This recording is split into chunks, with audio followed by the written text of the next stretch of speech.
Hello students, this is Neeraj Gupta. Today we'll discuss the management and life lessons from Dhiru Bhai Ambani. Actually ये video हो सकता है कि आपके syllabus आपके एग्ज़ाम के हिसाब से आपको ज़्यादा हेल्प ना करे, बट आई एम श्योर कि जो भी अपनी लाइफ में कुछ बनना चाहते हैं शायद उनको कुछ हिंट दे पाए। जो स्पेशली मैनेजमेंट पढ़ रहे हैं उनको कुछ मैनेजमेंट टिप्स दे पाए। जो लाइफ में सक्सेसफुल होना चाहते हैं, सक्सेस मंत्रा, जो लाइफ में सक्सेस होना चाहते हैं डेफिनेटली उनको सक्सेसफुल लोगों के बारे में जरूर पढ़ना चाहिए। आखिर उनमें क्या खास बात थी, उन्होंने क्या नया किया या उन्होंने क्या खास अपने जीवन में किया जिससे वो इतनी सक्सेस हासिल कर पाए। आप सब जानते हैं धीरू भाई अंबानी एक ही जन्म में, एक तरह से मतलब इस कंपनी ने रिलायंस इंडस्ट्रीज में जिसको स्टार्ट किया धीरू भाई अंबानी ने 75,000 करोड़ की टर्नओवर तक ही पहुंचे in the life time of Dhiru भाई अंबानी। तो it's a great great great achievement.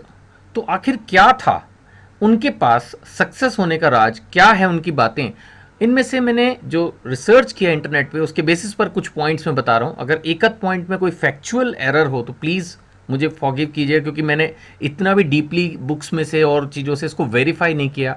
मैंने इसको इंटरनेट पे एक रीजनेबल रिसर्च के बेसिस पर पॉइंट्स को लिया है। मैंने इनके बर्थ से ना शुरू करके वहाँ से शुरू किया कि इन्होंने बिजनेस कहाँ से शुरू किया। तो इन्होंने they started their work by selling pakora to the pilgrims in Mount Girnar. अब आप देखिए कि एक बंदा जो इतने लो लेवल से काम शुरू करता है, सबसे पहले वो पकोड़े बेच रहा है माउंट गिरनार पे, और उसके बाद वो कहां तक पहुंचा। तो आप में से जो भी इस वीडियो को सुन रहे हैं, देख रहे हैं, अगर वो सोचते हैं कि आज मैं इतने छोटे लेवल पे हूं, मैं कैसे पहुंच पाऊंगा, तो देखिए एटलीस्ट ये सोचना तो बंद कर दीजिए। जब अंबानी यहां से वहां पहुंच सकता है तो पहुंच तो सकते हैं। डिफिकल्ट है, जैसा कि खुद अंबानी ने भी ये बात बोली थी कि sometime the things are very difficult but not impossible. आगे देखिए, जब वो 16 साल के थे तो उसके बाद वो मूव कर गए यमन के लिए। वहां उन्होंने काम किया एक बेसियन कंपनी में एक डिस्पैच कलर के रूप में, सैलरी सिर्फ 300। बाद में एक पेट्रोल पंप को भी उन्होंने मैनेज किया। जैसा मैंने स्टडी किया उसके आधार पर लंच टाइम में भी वो मार्केट में जाया करते थे और बिजनेस टैक्टिक्स सीखा करते थे। मेरे ख्याल से बहुत सारे स्टूडेंट्स मौका मिलते ही बर्ड वॉचिंग के लिए चले जाते हैं। अब जो बर्ड वॉचिंग में ही लगा रहेगा वो जीवन में बर्ड वॉचिंग ही करता रह जाएगा, वो कुछ नहीं बन पाएगा। उसका फोकस ही नहीं होगा अपनी स्टडीज पर, अपने काम पर। एम्प्लॉयज का भी हाल है, टाइम मिलते ही सोचते हैं कि चलो कुछ नेट पर उल्टा सीधा देख लें, कहीं गप्पे मार लें, कहीं टाइम वेस्ट कर लें। इनके अंदर एक लगन थी, कुछ बनना है, कुछ करना है, तो इसलिए ये अपने लंच टाइम को भी वेस्ट नहीं करते थे। बुक्स में पढ़ा है मैंने, इसको स्लाइड्स में कवर नहीं किया, कि वहां पर भी ये कॉन्टिन्यूसली बिजनेस टैक्टिक्स सबके साथ सीखते रहते थे।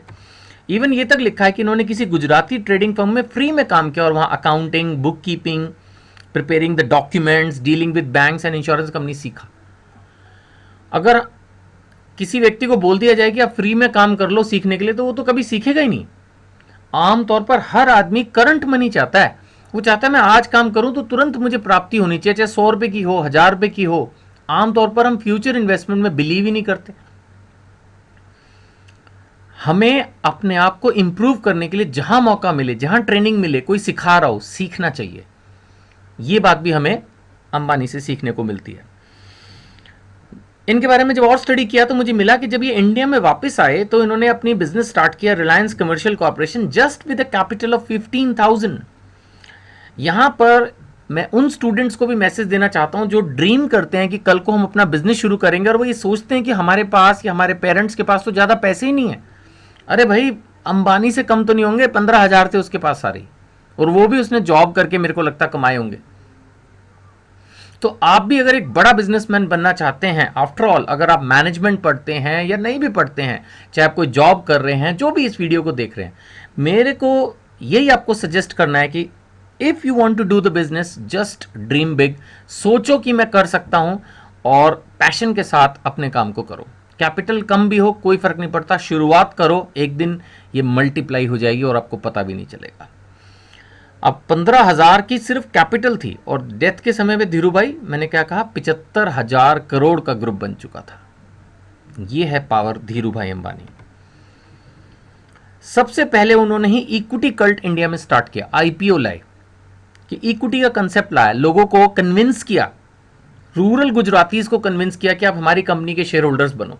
और बाद में मैं पढ़ रहा था उनके बारे में और कि उन्होंने लेटर ऑन भी हमेशा ये कोशिश की कि उनके शेयर्स के प्राइसेस ना गिरें और उनके शेयर होल्डर्स जो हैं वो उनके शेयर होल्डर हैं, इस बात के लिए उनको हमेशा बेनिफिट हो, शेयर्स का प्राइस मैक्सिमम हो, वेल्थ मैक्सिमाइजेशन पे वो हमेशा काम करते रहे। यानी उन्होंने कभी भी ये कोशिश नहीं की कि अपने इन्वेस्टर्स को चीट करें, रादर उन्होंने रिलायंस जो नाम दिया उस चीज़ को उन्होंने ट्रू करने की हमेशा कोशिश की।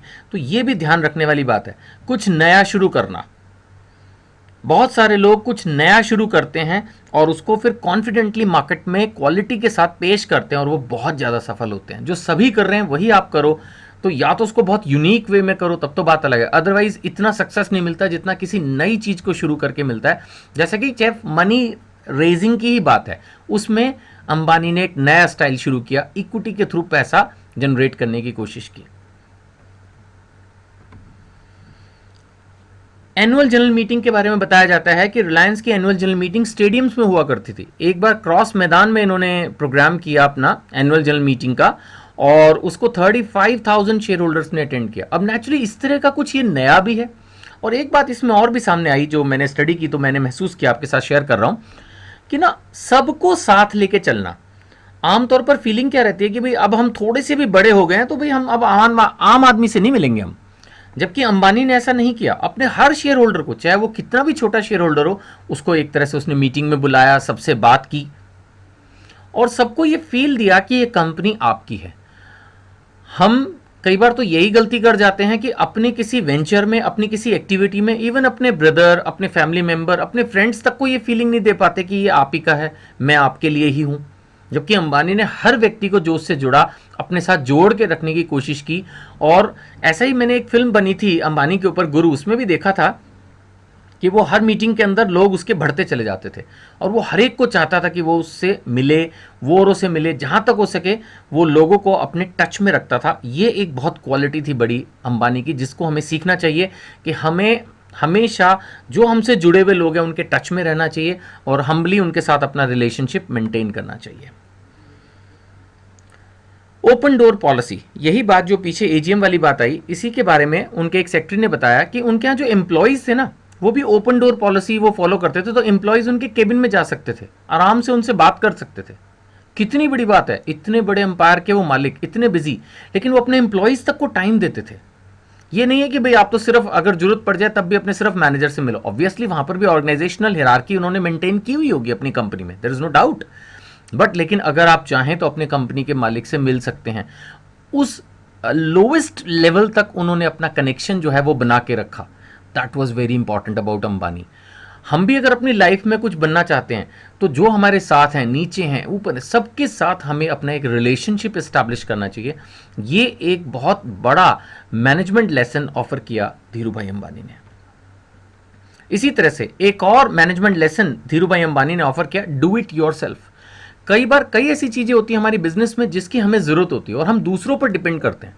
ऐसी सिचुएशन में हमें एक्सप्लॉइट किया जा सकता है। तो अंबानी ने बहुत बार ऐसा किया कि जहां उसको जिस चीज की जरूरत थी वो चीज उसने खुद ही क्रिएट कर ली। जैसे अगर पावर की जरूरत है तो पावर प्लांट बना दिया, है ना, या अगर उनको पानी की जरूरत है तो उन्होंने एक केनाल क्रिएट कर ली to bring water from the large distances for his cooling plant. कितनी बड़ी सोच उन्होंने करी। आमतौर पर लोग क्या सोचेंगे कि यार बिजली नहीं आ रही तो they will try to criticise the system, they will try to bribe the officers, अपना ही कुछ क्रिएट करने की कोशिश नहीं करेंगे। तो इससे जो बेसिकली हमें मैनेजमेंट लेसन मिल रहा है वो ये कि किसी भी बिजनेस की समस्या के जड़ में जाओ और ये देखो कि क्या उस समस्या को हम खुद जड़ से खत्म कर सकते हैं। अगर वो पॉसिबल है, if it is not impossible, even though it may be difficult, Ambani यही कोशिश करते थे कि उस समस्या को जड़ से खत्म कर दें और यही एक स्ट्रॉन्ग सक्सेसफुल बिजनेसमैन को करना चाहिए। साथ साथ अब यहां पर यह पॉइंट भी आता है उनका कि अच्छा रिलेशनशिप वो सबके साथ मेंटेन करते हुए बड़े दिलदार व्यक्ति भी थे और वो हेल्प भी ऐसी करते थे लोगों की कि किसी को पता ना चले। उनको ये आदत नहीं थी। बाद में भी जो है रिलायंस ग्रुप ने बहुत सारी फिलैंथ्रोपिक एक्टिविटीज़ में पार्टिसिपेट किया है, लेकिन बहुत ज़्यादा हाईलाइट करने की कोशिश धीरू भाई अंबानी ने खुद को नहीं की। और ऐसा उनके बारे में किसी ने लिखा है कि वो अगर किसी की हेल्प करते थे तो कई बार जिसकी हेल्प हो रही है खुद उसको भी नहीं पता चलता था कि धीरू भाई अंबानी ने उसकी हेल्प की है। सोचिए, तो ऐसा जो चरित्र होगा, ऐसा जो करेक्टर होगा, वो सक्सेसफुल लाइफ में होगा जिसके अंदर ये गिविंग एटीट्यूड है, अर्निंग एटीट्यूड भी है और गिविंग एटीट्यूड भी है। सिर्फ हर चीज अपने तक ही सीमित नहीं रखते थे, वो एक तरह से अपने प्रॉफिट्स को, अपनी सक्सेस को शेयर भी कर रहे थे। नो नहीं सुनना, ये एक और मैनेजमेंट की उनकी जो स्टाइल थी, मैं इसको कहूंगा मैनेजमेंट स्टाइल, कि whenever a task seem too big to be accomplished he would reply no is no answer, I am deaf to the word no. ये मैं, खैर अंबानी तो बहुत बड़े हैं, मैं तो एक छोटा कोचिंग बिजनेस चला रहा हूँ 20 साल से। मैं अपने एक्सपीरियंस से भी इस पॉइंट को अगर रखूं तो हाँ, मैंने ये चीज़ नोट की है कि ना कई बार एम्प्लॉयज़ में ये नो कहने की टेंडेंसी बड़ी जल्दी होती है। कोई भी काम कहो ये नहीं हो सकता सर, क्यों नहीं हो सकता, उसके लिए उनके पास 10 रीजन होंगे, हो सकने का एक सक्सेसफुल रीजन वो नहीं ढूंढ पाते। अब ऐसे में कहीं ना कहीं मैनेजमेंट के ऊपर ही डिपेंड करता है, कहते हैं ना जैसा राजा वैसी प्रजा। अब अगर हम किसी भी सिचुएशन को लीड कर रहे हैं तो हमारे अंदर ये टेंडेंसी होनी चाहिए कि हम किसी भी डिफीट को, किसी भी नो को इजीली एक्सेप्ट ना करें। ये तो खैर भाई साहब तो कुछ ज्यादा ही हाई होंगे जो ये कह रहे हैं I am deaf to the word no, ये तो नो सुनना ही नहीं चाहते। इनका तो फिर ये भाव हो गया कि किसी भी कीमत पे करो, do what ever but I want result. Sometimes इतना बड़ा, इतना स्ट्रिक्ट डिसीजन लेना पॉसिबल ना भी हो, तब भी एटलीस्ट इससे हमें ये सीखने को मिलता है कि जब तक इम्पॉसिबल ही ना हो जाए हम किसी भी सिचुएशन में नो एक्सेप्ट ना करें। मैं कहीं किसी व्यक्ति के बारे में पढ़ रहा था कि अगर किसी दुकान के बारे में उनको डाउट होता था कि वो आज खुलेगी नहीं खुलेगी या ये काम होगा नहीं होगा, तो वो बजाय कैलकुलेशन करने के वहां जाके देख के आते थे कि हाँ आज ये दुकान बंद है, और तब वापस आते थे। घर बैठे बैठे किसी भी चीज में डिफीट या नो एक्सेप्ट नहीं करते थे। ये बड़े बड़े महान लोगों में हमेशा आदत होती है कि वो नो किसी चीज को एक्सेप्ट नहीं करते। आगे बढ़ते हैं, let professionals do the work. ये भी एक बहुत बड़ी क्वालिटी थी अंबानी में कि let professionals do the work. आमतौर पर होता क्या है कि किसी भी सब्जेक्ट के एक्सपर्ट को जब हम हायर करते हैं और उसको फ्रीडम नहीं दिए काम करने की, तो वो अपने आइडियाज को एक्सप्रेस नहीं कर पाएगा, वो अपना बेस्ट नहीं दे पाएगा। तो किसी भी बंदे से उसका बेस्ट लेने के लिए, उस पर रिस्पॉन्सिबिलिटी की फीलिंग क्रिएट करने के लिए, देख भाई तू ये कर रहा है, तेरे को देख जो बेस्ट है, अब मैंने तेरे को फ्री हैंड दिया, you do what ever but I want result. तो उसके लिए फिर फ्री हैंड तो देना होगा ना। एक आदमी काम करना चाह रहा है, उसमें अगर हम टांगी अड़ाते रहे, उसको अपने ही आइडियाज देते रहे, तो शायद वो कुछ कर भी नहीं पाएगा। देन एक और इसमें बड़ी अच्छी क्वालिटी है, आर्म अराउंड द शोल्डर। वो लोगों के ना कंधे पे हाथ रख के बड़ी जल्दी उनको अपना फ्रेंडली बना लेते थे, और ये भी उनकी एक बहुत अच्छी क्वालिटी है जिससे वो लोगों को अपना बनाकर उनमें ये कॉन्फिडेंस दिलाते थे कि वो उनके हैं और लोगों को वो अपना समझते हैं, और ये अपनेपन की फीलिंग भी उनको सक्सेसफुल होने में बहुत हेल्प करती थी। एक और very very very important point जो मुझे बहुत अट्रैक्ट किया वो ये है, money is not a product by itself, it's a byproduct, don't chase it. वो ये कहते थे कि आप जिस काम को करना चाहते हो ना, बस उस काम को बेस्ट करो, पैसा अपने आप आएगा। Don't think about money, don't run after money, just try to do your best. ये एक बहुत ग्रेट लेसन है, क्योंकि हमें छोटी वीडियोस बनानी होती हैं, ज़्यादा लंबी लेंथ की वीडियोस हम नहीं क्रिएट कर रहे हैं, तो इसलिए मैं किसी भी पॉइंट को बहुत ज़्यादा एक्सप्लेन नहीं कर रहा। आप इन पॉइंट्स पर खुद इंट्रोस्पेक्ट कीजिएगा जो लगातार फास्ट स्पीड से मैं दे रहा हूँ अंबानीज की लाइफ में से, कि money is not a product by itself. ये बहुत बड़ा पॉइंट उन्होंने दिया है अपने आप में, कि जो आप काम कर रहे हो सिर्फ उस काम पे ध्यान दो, पैसा अपने आप आएगा। Don't think about money, don't think about becoming rich, just think about doing the best for the society, for your self, for your business, for your company, for your shareholders, for your investors, and the money will come automatically। ये बहुत solid point दिया है अंबानी ने। फिर उन्होंने dream की भी बात की, think big, think fast, think ahead. ये भी बहुत जरूरी है, जब तक हम बड़ा सोचेंगे ही नहीं। वैसे तो उन्होंने ये बात भी कही कि इंडियंस ना बड़ा सोचते ही नहीं। वेल, अब इस बारे में मैं कोई कमेंट नहीं करना चाहूँगा। You think about your self that whether you really think big. अगर हम बड़ा सोचते ही नहीं, अगर हम कोई काम सिटी लेवल पे, स्टेट लेवल पे, नेशनल लेवल पे, इंटरनेशनल लेवल पे करने की सोचते ही नहीं, तो आप मोहल्ले लेवल पे ही रह जाओगे। आपकी सोच तो बड़ी होनी चाहिए। जब तक आप बड़ा नहीं सोचोगे और फास्ट नहीं करोगे रिएक्ट, फ्यूचर की कैलकुलेशन नहीं करोगे, टेक्नोलॉजी चेंज हो रही है उसके बारे में नहीं सोचोगे, तब तक आपको कैसे सक्सेस मिलेगी, बहुत मुश्किल है। तो ये भी बहुत अच्छा इन्होंने पॉइंट दिया, think big and think fast as well as you think ahead. Then उनके बारे में एक और बात बड़ी अच्छी सामने आई, always determined to do what he wanted to do in exactly the way he wanted it done. वो ना जो उनको ठीक लगता था उसको वैसे ही करते थे जैसा उन्होंने सोचा। मैं खुद भी इस फिलॉसफी में बिल्कुल बिलीव करता हूं। देखो, सलाह हम जरूर किसी की ले लें, लेकिन जो काम कर रहे हैं ना वो हम अपने दिमाग से करें। ऐसा करने से हम एक तो कल को फ्यूचर में किसी को ब्लेम नहीं करेंगे, और दूसरा हमें फ्रस्ट्रेशन भी नहीं होगी कि यार मैंने उसके कहने पे ऐसा कर लिया। आप बेस्ट एक्सपर्ट्स की सलाह लें, अपने पेरेंट्स की सलाह लें, आपके गुरु हैं उनकी सलाह लें, किसी की भी सलाह लें जो आपको लगता है सही। लेकिन जब आप डिसीजन लें सबकी सलाह लेने के बाद, तो वो डिसीजन आपका अपना स्ट्रांग डिसीजन होना चाहिए, और जैसे आप सोच रहे हैं वैसे ही करिए। क्योंकि ऐसा करने से, चाहे फिर वो बिजनेस डिसीजन हो या लाइफ का कोई डिसीजन हो, जैसा मैंने कहा, you will put in your best. आप अपना दिमाग उसमें पूरा लगाओगे क्योंकि आपको पता है कि ये डिसीजन आपका अपना है, and that is really very important. एक और बात, हम अब फिनिशिंग स्टेज पर हैं। Meeting the deadlines is not enough, beating the deadlines, यानी किसी भी काम को टाइम से पूरा करना, ये भी बहुत जरूरी है। It's an essential policy, time management. हमने सोचा किसी काम को 3 दिन में करने का और कर रहे हैं उसको 10 दिन में। ऐसे कोई बिजनेस अंपायर नहीं खड़े हो जाते।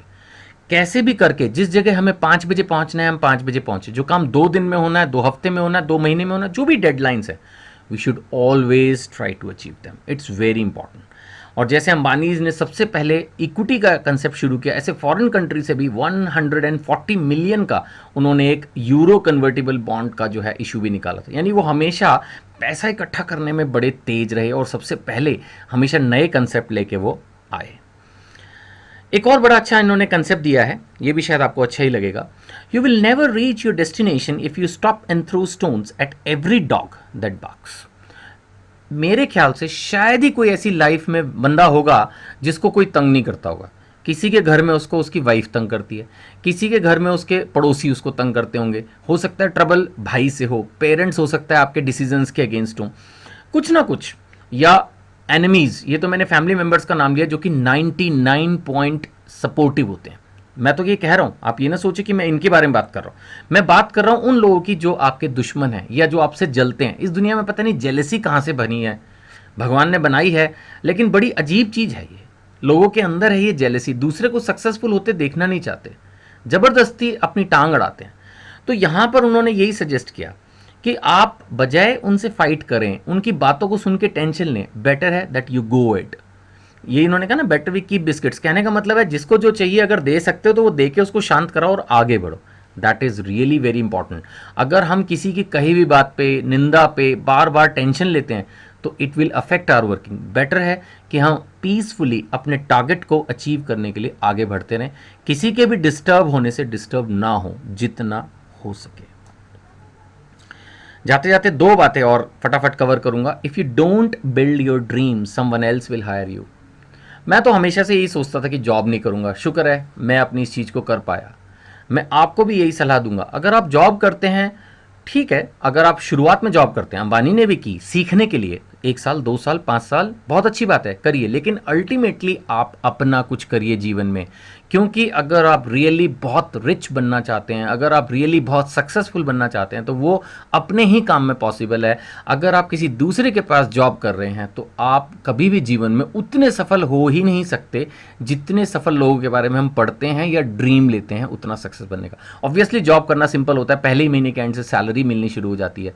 लेकिन एक रिस्क लेने वाले व्यक्ति को जीवन में जो सफलता मिलती है, याद रखेगा, वो सेफ चलने वाले को नहीं मिलती। जैसे कि मैं पढ़ रहा हूँ यहाँ पर, मुझे ध्यान आ रहा है कि जहाज बेशक तूफानों में डूब जाते हैं, लेकिन जहाज़ों को किनारे पे खड़ा रखने के लिए भी तो नहीं बनाया जाता ना। तो वही चीज़ है, तूफानों से लड़ने की हिम्मत कीजिए। और आखिरी बात, if you are born poor it's not your fault, but if you die poor it's your fault. तो बड़ी अच्छी बात कही है अंबानी ने कि हमें अपने इसी जीवन में कुछ बनना है, कुछ करके दिखाना है। ये नहीं कि हम सिंपल बस उठें, खाएं, दिन में टीवी देखें, गप्पे मारें, रात को बस रोटी खाएं और सो जाएं। बस ऐसे ही जीवन बर्बाद करने के लिए नहीं मिला। समय कम है, नहीं तो मैं और एक्सप्लेन करता। आपने इतनी देर पेशेंटली सुना, थैंक यू सो मच।